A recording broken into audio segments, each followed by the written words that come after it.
नमो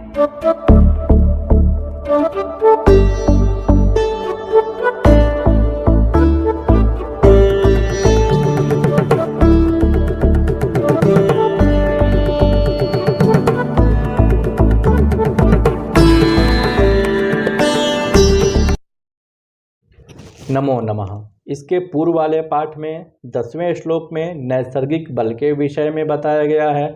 उसके श्लोक को आपने समझा, अन्वय को आपने समझा, संस्कृत व्याख्या को आपने समझा। अब इस उत्तरार्ध वाले पाठ में इसकी व्याख्या को, मतलब इसका जो भावार्थ है, श्लोक का तात्पर्य क्या है, उसको हम समझने का प्रयास करते हैं। जैसा कि आचार्य वराह मिहिर ने श्लोक में कहा है कि नैसर्गिक बल का परिज्ञान किस प्रकार से करना चाहिए। कहने का तात्पर्य है कि ग्रहों का अपना एक स्वाभाविक बल होता है। जिस प्रकार से 10 वर्ष के बालक का एक अपना स्वाभाविक बल होता है और 25 वर्ष के बालक का अपना एक स्वाभाविक बल होता है, ठीक उसी प्रकार से ग्रहों का भी अपना एक स्वाभाविक बल होता है। तो वह क्रमशः उत्तरोत्तर बली होते हैं या उत्तरोत्तर क्षीण होते हैं, ऐसा आपको समझना चाहिए। तो इसमें से सबसे दुर्बल ग्रह कौन सा है नैसर्गिक बल में, और सर्वोत्तम बलशाली ग्रह कौन सा है, तो इसके विषय में आप यह आरेख देखें, उसमें आपको स्पष्ट हो जाएगा। जैसा कि इस चक्र में बताया गया है कि शनि जो है वह सबसे कम बलशाली होता है केवल नैसर्गिक बल में। ग्रहों का जो 5वां बल होता है वह नैसर्गिक बल कहा जाता है। नैसर्गिक बल का मतलब ही होता है स्वाभाविक बल। तो इस स्वाभाविक बल में सबसे न्यून बल युक्त जो ग्रह होता है वह है शनि। शनि से थोड़ा सा अत्यधिक बल मंगल के पास होता है। मंगल से थोड़ा सा अत्यधिक बल बुध के पास होता है।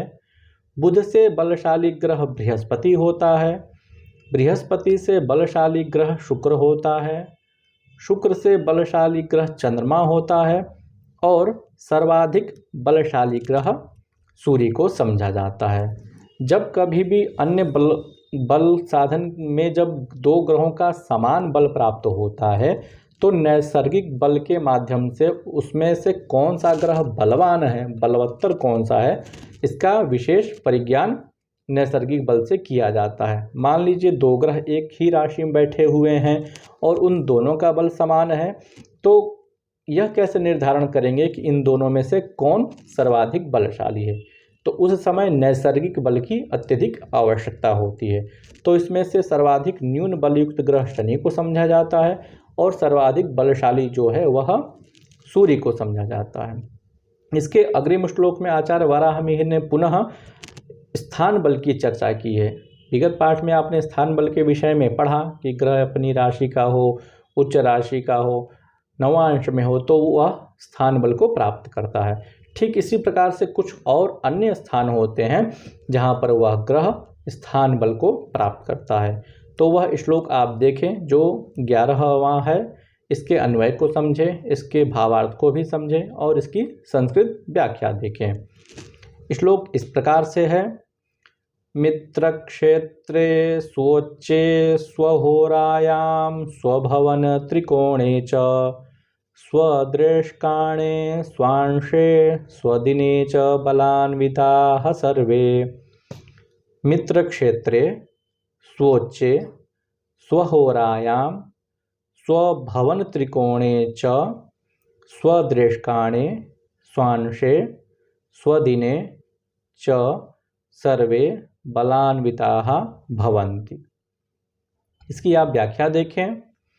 मित्र क्षेत्रे अर्थात मित्र राशौ, स्वोच्चे अर्थात स्व उच्च राशौ, स्वहोरायां निज होरायां, स्वभवन त्रिकोणे स्वराशौ मूल त्रिकोण राशौ च, स्वदृष्काणे स्वत्रिभागे, स्वांशे स्वनवमांशे, स्वदिने स्वदिवसे च सर्वे ग्रहाः बलान्विताः पुष्टाः भवन्ति। ग्रहों के स्थान बल के विषय में आपने पहले पढ़ा ही है, उसी का यह पुनः आगे वाला भाग आप इसे कह सकते हैं। सभी ग्रह अपनी मित्र राशि में, अपनी उच्च राशि में, अपनी होरा में, अपनी राशि में, अपने मूल त्रिकोण राशि में, अपने दृष्काण में और अपने नवमांश में बलवान समझे जाते हैं, मतलब उन्हें उसका स्थान बल प्राप्त होता है। ठीक इसी प्रकार से अपने दिन में भी वह ग्रह स्थान बली होता है, ऐसा समझना चाहिए।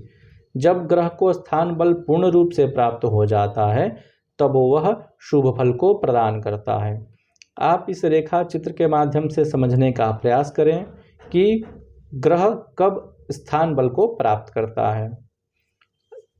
चक्र इस प्रकार से है, स्वोच्च राशौ, स्वराशौ मतलब अपनी राशि में, अपनी उच्च राशि में, अपने नवमांश में, अपनी मित्र राशि में, अपने दृष्काण में, अपने दिन में और अपने होरा काल में ग्रह बलवान होता है, अर्थात उसे स्थान बल प्राप्त होता है।